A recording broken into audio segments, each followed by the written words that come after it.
आज के इस वीडियो में हम जानेंगे कि अच्छे लोगों की मृत्यु जल्दी क्यों हो जाती है, अच्छे लोगों के साथ बुरा क्यों होता है। अच्छे लोग अपने पाप का फल जल्दी ही काट लेते हैं और इस वीडियो के अंत में भगवान श्री कृष्ण के द्वारा एक बताई गई बहुत ही अच्छी कहानी का भी वर्णन किया गया है। मित्रों, यह एक सवाल है कि अच्छे लोगों की मृत्यु जल्दी क्यों हो जाती है। अक्सर यह देखा जाता है कि अच्छे से और धर्म से चलने वाले लोगों की मृत्यु अक्सर जल्दी ही हो जाती है। शास्त्रों में तो बताया गया है कि कल युग में लोगों की उम्र 30 साल ही रह जाएगी और कलयुग का अंत होते होते आपने यह भी सुना होगा कि भगवान अच्छे लोगों को जल्दी बुला लेते हैं।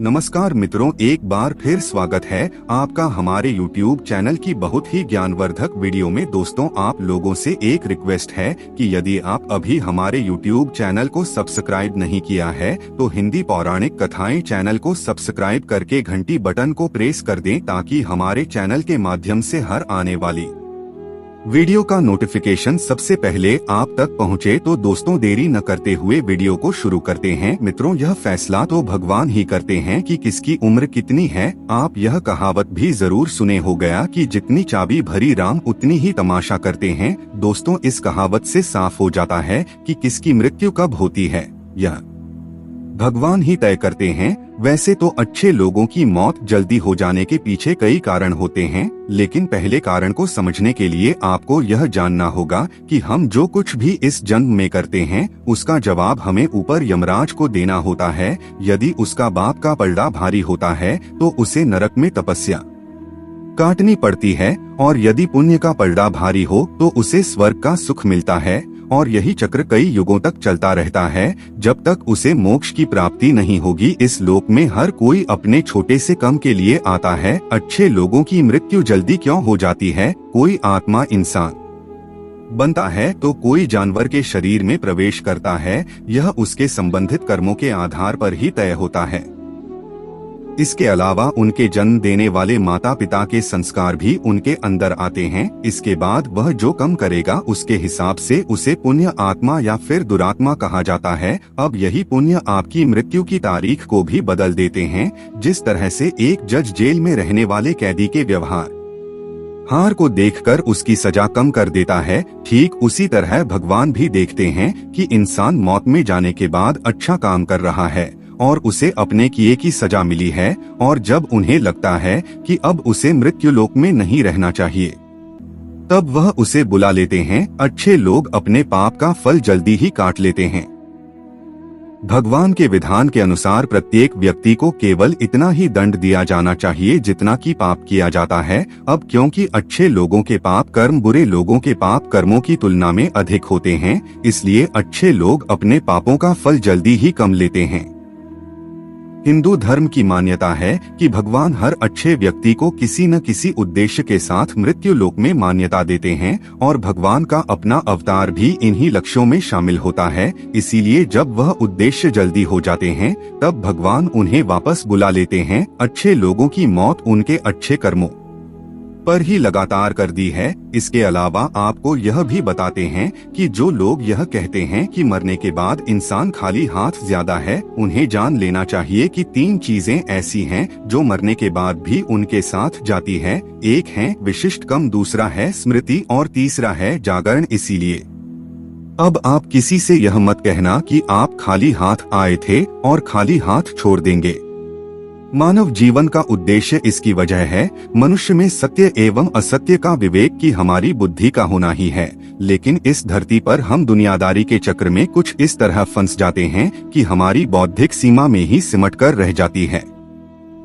हम सब कुछ अंतर्निहित सुखों को ही मानक सब कुछ मानते हैं। यही गलती हम कर जाते हैं, क्योंकि इसके बावजूद कोई भी व्यक्ति यह दावा नहीं करता कि वह पूरी तरह से सुखी है। सच्चाई यह है कि हमें सामान्य मानव जीवन के उद्देश्य का पर्दाफाश करने के लिए निरंतर प्रयास करते रहना चाहिए। यह सच है कि आपके और आपके परिवार के भरण पोषण की जिम्मेदारी हमारी है और हमें इसे हर हाल में निभाना चाहिए। लेकिन क्या आप यह समझ पाते हैं कि आप कितने दिनों तक या कितने सालों तक इस जगत में बने रहते हैं और आपकी मंजिल बन जाती है? तो इन कारणों के उत्तर में ज्यादातर लोग यही कहते हैं कि पता नहीं, ऐसे लोग बड़े ही अजीब होते हैं। वह यात्रा तो कर रहे हैं पर यात्रा के संबंध में उन्हें कोई जानकारी नहीं होती। क्या आपने कभी एकांत में यह सोचा है कि आपका यह मानव जीवन क्यों मिला है? दोस्तों, महाभारत में युधिष्ठिर महाराज के एक प्रश्न के उत्तर में भीष्म पितामह ने कहा था कि मनुष्य से बढ़कर कोई भी जीव नहीं है। आपको यह जानकर आश्चर्य होगा कि 84 लाख योनियों के बाद हम मनुष्य जीवन से मिलते हैं और संसार के सभी प्राणियों में मनुष्य ही सबसे श्रेष्ठ है। मित्रों, धर्म कोई सा भी क्यों ना हो, हर किसी में यही बताया गया है कि जिसने इस धरती पर जन्म लिया है उसकी मृत्यु निश्चित है। और अगर बात सन्नाटा धर्म की करें तो इसकी एक मान्यता के अनुसार बच्चे के जन्म की छठी रात ही ब्रह्मा जी उसकी किस्मत लिख देते हैं, जिसमें उसके आने वाले कल जैसे विवाह पर हाई नौकरी यहाँ तक कि मृत्यु की तारीख तक शामिल होती है। इसी तरह दोस्तों, श्रीमद् भगवत गीता में भी भगवान श्री कृष्ण कहते हैं कि यह एक आध्यात्मिक और ईश्वरीय जीवन का पद है जिसे प्राप्त करके मनुष्य मोहित नहीं होता। यदि किसी जीवन के अंतिम समय में भी इस तरह की स्थिति में हो तो वह भगवत धाम में प्रवेश करता है। मनुष्य कृष्ण भावनामृत या दिव्य जीवन को एक क्षण में तुरंत प्राप्त कर सकता है और हो सकता है कि उसके लाखों जन्मों के बाद भी यह प्राप्त न। दोस्तों, यह तो सच को समझने और स्वीकार करने की बात है। भगवत गीता कहती है कि वास्तविक जीवन शुरू किया गया यह उद्यम जीवन के साथ होता है। दोस्तों, इन बातों से यह तो स्पष्ट होता है कि हम सभी एक निश्चित समय के लिए पृथ्वी पर रहने वाले सभी लोग आते हैं और कुछ विशेष कर्मों को करने के लिए आते हैं। जब हमारे कर्म पूरे हो जाते हैं और इस जीवन के लक्ष्य प्राप्त हो जाते हैं तो प्रभु हमें परलोक में एक सहज स्थान प्रदान करते हैं। भगवान श्री कृष्ण कहते हैं कि वास्तविक जीवन तब शुरू होता है जब यह भौतिक जीवन समाप्त हो जाता है। मित्रों, जो लोग सदाचारी होते हैं और जीवन में अच्छे कर्म किए होते हैं वे वास्तव में विशेष होते हैं। जब उनकी मृत्यु का समय निश्चित हो जाता है तो दोस्तों वे इस दुनिया को छोड़कर आगे की यात्रा जारी रखते हैं। तो मित्रों, चलिए अब जानते हैं कि अच्छे लोगों के साथ बुरा क्यों होता है। मित्रों, आपने देखा होगा कि पूजा पाठ और धर्म कर्म करने वाले लोगों की जिंदगी बुरे कर्म करने वालों की तुलना में काफी कठिन है।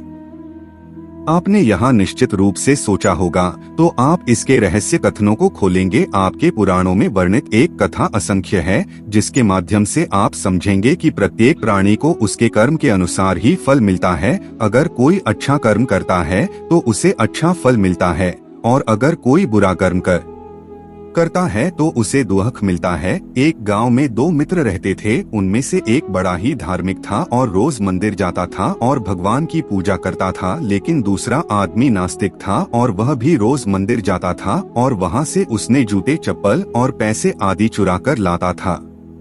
एक दिन उस गांव में बहुत जोर की बारिश हो रही थी और उस समय मंदिर में पुजारी के अलावा और कोई नहीं था। नास्तिक वाला आदमी मंदिर गया और उसने तुरंत ही सारा धन चुरा लिया और वहां से चला गया। उसी समय अच्छे कर्म करने वाला आदमी भी मंदिर गया और भगवान की पूजा करने लगा। उसी समय मंदिर के पुजारी ने उसे देख लिया और उसे ही चोर समझ लिया। गांव के बाकी लोग भी आ गए। सभी लोग उसे बुरा भला कहने लगे। जैसे तैसे करके वह आदमी वहां से बाहर निकला। रास्ते में वह एक कार से टकराया और घायल हो गया। वह व्यक्ति लंगड़ाते हुए घर जा रहा था। तभी वह व्यक्ति मिला जिसने मंदिर में चोरी की थी। वह उसे देख जोर जोर से हंसने लगा। यह देख अच्छे कर्म वाला व्यक्ति बहुत दुखी हुआ और मन ही मन भगवान को कोसने लगा। कुछ समय बाद दोनों व्यक्तियों की मृत्यु हो गई और दोनों व्यक्ति यमराज के सामने लाए गए। अच्छे कर्म वाला व्यक्ति ने यमराज से पूछा कि उसके साथ ऐसा क्यों हुआ। यमराज ने कहा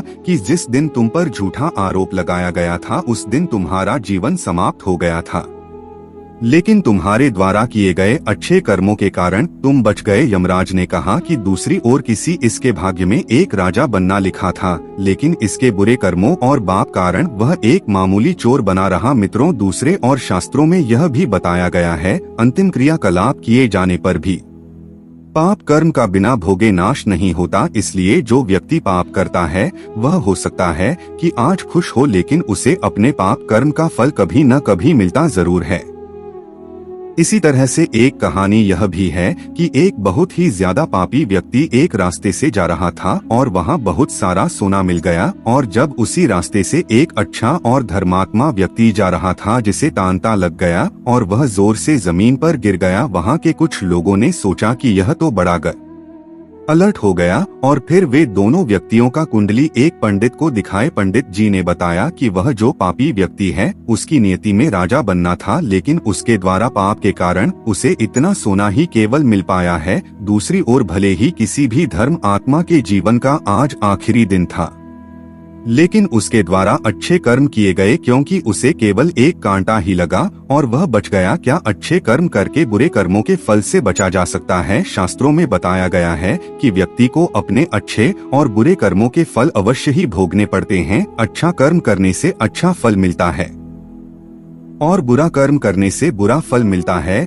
हम अच्छे और बुरे दोनों कर्मों के फल भोगने वाले हैं। भगवत गीता में भगवान श्री कृष्ण कहते हैं कि कर्म की गति आसान नहीं है। इसका मतलब यह है कि यह बड़ी मुश्किल है कि हम में से कौन जन्म से कर्म करेगा और कौन से जन्म में हमें उसका फल मिलेगा।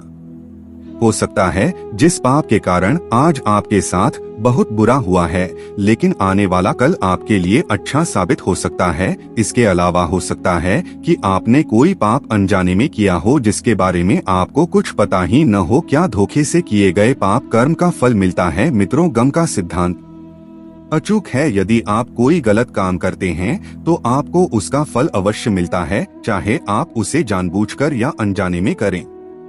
शास्त्रों में एक बहुत ही अच्छा उदाहरण देखने को मिलता है, जो यह है कि अगर आप अनजाने में आग को हुए तब भी आपका हाथ तो जलेगा ही। शास्त्रों में ऐसी कई कहानियां इसी तरह से होती है कि जाने में अनजाने में किए गए पाप का फल भी लोगों को मिल जाता है। एक कहानी है पांडवों के पिता महाराज आज पांडु की, जिन्होंने एक हिरण को तीर मार दिया। वे उस समय नहीं जानते थे कि एक आर ने हिरण का रूप धारण किया था और आरक्षी ने उन्हें श्राप दिया था, जिसके कारण आगे चलकर उनकी मृत्यु हो गई। शास्त्रों के अनुसार क्षत्रिय राजाओं को शिकार करने की छूट है और हिरण को मारना कोई पाप नहीं था, लेकिन पांडु यह नहीं जानते थे कि हिरण के रूप में वे एक आशय है, जिनके कारण उनको इतना भयंकर श्राप मिला कि उनकी मृत्यु हो गई।